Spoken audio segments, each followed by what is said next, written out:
There's a lot to say about South Korean cinema, especially when it comes to crime and thrillers. But let's not waste time on the intro. Here are 9 South Korean films that put Hollywood to shame. In a small Korean province in 1986, 2 detectives struggled to solve a series of brutal murders, young women found raped and killed by an unknown culprit. This haunting South Korean classic never got the full recognition it deserved in the West. While Oldboy and The Host became international hits, this one remains criminally overlooked, even though it might be better than both. Tight, gripping, unsettling, and at times darkly funny, it's no surprise Quentin Tarantino called it one of his all-time favorites. Loosely based on real events, the film isn't just about catching a killer. It's about the desperation, exhaustion, and futility behind the investigation itself.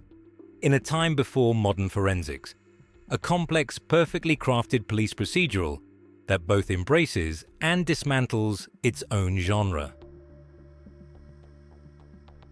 Psychological thrillers come from all over the world, but few are as haunting as Mother. The story follows a devoted woman whose life unravels when her son is accused of murdering a high school girl, with only circumstantial evidence linking him to the crime. Determined to prove his innocence, she sets out on her own investigation, a journey that reveals just how far a parent will go to protect their child. From the opening moment when she dances alone in a field, the film is drenched in mystery. And even when the truth comes out, we're left questioning who these people really are. A disgraced ex-detective turned pimp is running out of options after several of his girls vanish without a trace. When another goes missing, he realizes she may have fallen into the hands of a killer. And the race to save her begins. Tense, fast, and unpredictable, The Chaser keeps the audience on edge from start to finish, packed with sharp twists and raw urgency. The lead performance is intense and layered, turning a flawed man into an unforgettable protagonist. The action is brutal but never pointless. Every blow and every chase serves the story. The highest-grossing Korean film of 2010, The Man from Nowhere, stars Won Bin, a former romantic lead who reinvented himself as an action hero after completing his military service. He plays a retired government agent who runs a small pawn shop and lives quietly in a basement apartment in the slums of Seoul. Although Mr., the only name his character goes by, tries to avoid the gangs operating in his neighborhood, he's forced to face the city's violent underworld when a neighbor steals a stash of heroin from a local dealer. The addict's fate doesn't concern him, but when her young daughter, Somi, is kidnapped as a result, he launches a desperate and deeply personal rescue mission. It's a brutal, tightly crafted thriller, a perfect example of South Korea's fearless approach to pushing the limits of the genre. Sympathy for Mr. Vengeance follows Ryu, a deaf factory worker, struggling to save his critically ill sister. After losing his job, his savings, and even one of his kidneys in a botched black market operation, he turns in desperation to kidnapping, taking the daughter of a wealthy businessman on the advice of his girlfriend. When his sister discovers what he's done, she takes her own life. As Ryu buries her by the river they loved as children, the kidnapped girl accidentally drowns. From there, everything collapses into a cycle of revenge and grief. The girl's father hunts Ryu down, the couple's associates retaliate, and every act of vengeance only deepens the tragedy. It's the purest form of hopeless storytelling, where no one survives and every death feels inevitable. Confession of Murder centers on a serial killer who publishes a book titled I Am the Murderer, openly describing the murders he committed years earlier. With the statute of limitations now expired, he can't be punished, and instead becomes a national celebrity, adored for his looks and confidence.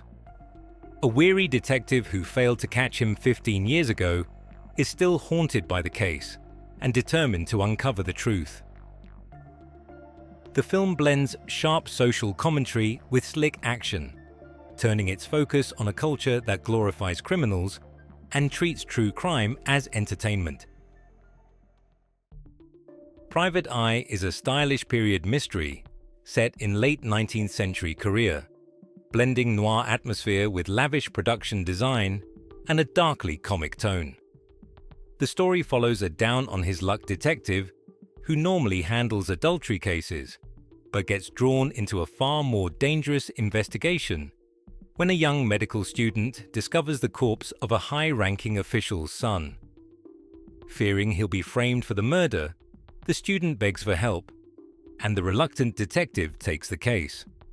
As they follow the trail, the pair uncover a web of corruption involving opium smuggling, sexual blackmail, and political cover-ups among the country's elite.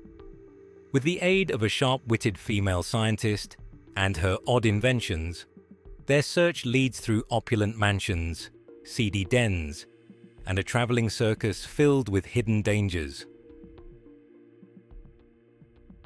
Save the Green Planet is unlike anything else on this list.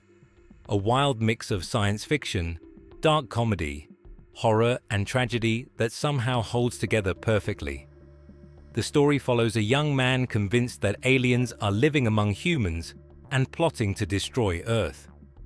Driven by paranoia and grief, he kidnaps a powerful businessman he believes to be one of them, leading to a series of bizarre, violent, and strangely touching events.